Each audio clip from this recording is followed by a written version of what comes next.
भुवनेश्वर महिला थाना पुलिस अभियोगकारिणी पीड़िता अभियोग आधार में उपरोक्त मामला रुजु करने सह तदंत कर निम्नोक्त अभियुक्त आज कोर्ट चालाण करिसेंति।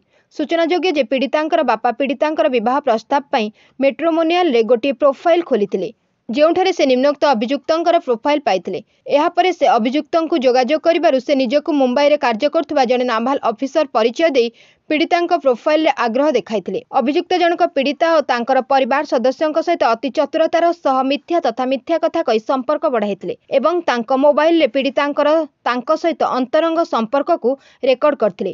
अभियुक्त जनक जड़े ठक और प्रतारक व्यक्ति जानिबा परे पीड़िता एवं तांको परिवार सदस्य उक्त प्रस्ताव को भांगी देथिले।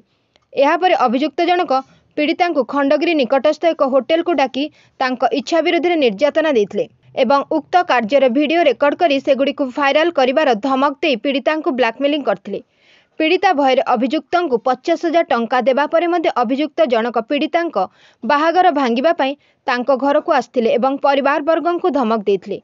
परवर्ती समय अभियुक्त जनक तांकर और पीड़ितांकर आपत्तिजनक फोटो वीडियो धमकपूर्ण तथा अपमानजनक वार्ता को पीड़िता अन्यत्र विवाह प्रस्ताव स्थिर होइतिबा व्यक्ति को पठाइथिले।